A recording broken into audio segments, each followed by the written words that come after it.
Bismillahirrahmanirrahim. Saya semalam menerima kiriman SMS. Seorang ibu meninggal dunia. Biasa kalau kita mendengar berita ada orang meninggal dunia,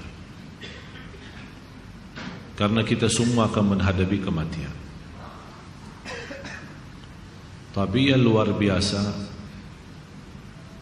peristiwa yang terjadi saat dimakamkan. Anaknya menceritakan saat dimakamkan diantar ke kuburan, begitu mendekati kuburan tempat ibunya, malah semua jamaah yang ada di saat itu sangat terasa harumannya kuburan itu. Harum sekali, keluar semacam wangi yang luar biasa, sampai orang pada pandangannya kepada yang lain. Barangkali di antara jamaah yang membawa wangi-wangian yang bagus, tapi ternyata tidak, mengalir dari bawah keluar, sampai ada yang malah melihat asap-asapnya. Asap ini bukan asapnya kebakaran, tapi asapnya itu karena wangian dari masuk dari kuburan itu. Sampai dikuburkan, malah kata anaknya, begitu saya sendiri yang nurun memakamkan, mengkuburkan ibu saya, sampai saya dan tanah saya sendiri membawakan tanahnya menutupi kuburannya. Pulang ke rumah saya mandi dan mencuci tanah dengan sabun, tapi masih terasa tanah saya harumnya luar biasa, sampai tidak bisa kehilangan. 3 malam masih tersimpan harumnya itu. Saya bertanya lewat SMS, apa kelebihan ibu kamu? Dia bilang, ibu saya biasa, malah orang awam, bukan wanita yang apa gitu, awam-awam biasa.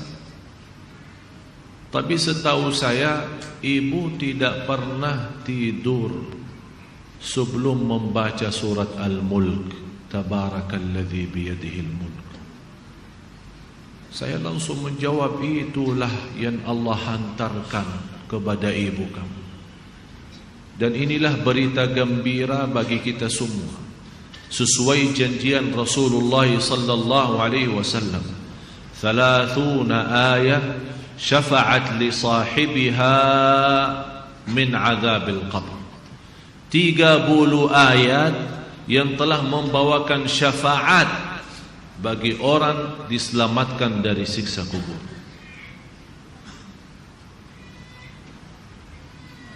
Dari situ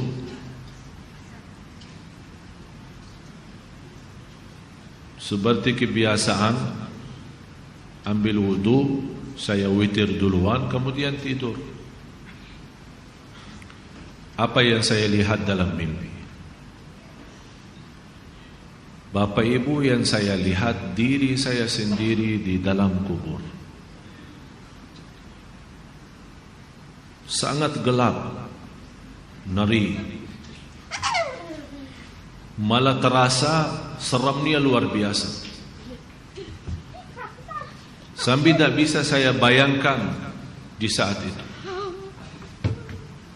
Tapi tiba-tiba sampai saya di situ merasa ketakutan dan kesepian, muncul sebuah cahaya di dalam kubur sendiri itu, dan saya berteriak, siapa kamu yang membawa cahaya itu? Dia langsung sendiri cahaya berkata, saya surat Al-Mulk, Tabarakalladzi biyadihil mulk. Saya sendiri di malam itu tidak sempat membaca. Saya bangun kaget, saya ambil wudu lagi dan membaca surat Al-Mulk, baru saya tidur lagi. Saya memberikan nasihat kepada semua jemaah yang hadir, tolong sampaikan pesan ini. Jangan tidur belum baca surat Tabarak, karena kita tidak tahu kapan saatnya menghadapi kematian. Bisa jadi itu tidur kita adalah tidur yang terakhir dari dunia ini. Mudah-mudahan dengan kita mengkhatamkan hari kita dengan membaca surat Al-Mulk, Allah ampuni segala dosa kita dan Allah harumkan kuburan kita menjadi taman dari taman surga. Al-Mulk surah yang luar biasa dahsyat.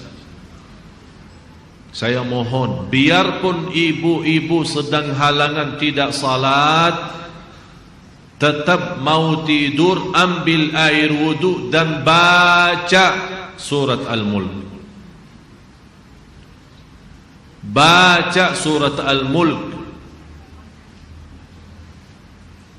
Siapapun kiainya, siapapun ustaznya, siapapun dokter yang melarang kita sebagai wanita membaca karena lagi halangan, saya sekarang berkata, ibu-ibu sedang halangan, baca surat Al-Mulk. Karena saat kematian tidak akan bisa membedakan kita lagi suci atau lagi halangan, mati-mati. Dan Allah Maha tahu niat kita. Dan lebih baik saat kita membaca sedang halangan, jangan megang Al-Quran langsung, menyentuh Al-Quran langsung, sebagaimana saya jelaskan, bagi sarung tangan atau bagi HP kita. HP kita yang isinya Al-Quran, buka surat Al-Mulk di HP kita dan kita baca. Karena di situ anda bukan megang Quran tapi megang HP. Begitulah kita rasakan. Kalau ya Allah, seandainya engkau mencabut nyawa saya di malam ini, saya sedang halangan, tapi ya Allah, saya membaca surat Al-Mulk. Niatkan diselamatkan ya Allah dari siksa kubur. Dan harus kita yakini, kita di umur kita di dunia kubur jauh lebih panjang daripada umur kita di dunia. Bisa malah ratusan tahun. Ada yang sudah di alam kubur 1000 tahun. Ada yang lebih, kira-kira bisa terbayang 1000 tahun. Apalagi umat yang terdahulu. Oleh karena itu jamaah sekalian, waspadalah, berhati-hatilah. Marilah kita sama-sama menjaga kebaikan itu. Karena sungguh inna rahmatallahi qaribun minal muhsinin. Sungguh rahmat Allah sangat dekat bagi orang yang berbuat baik.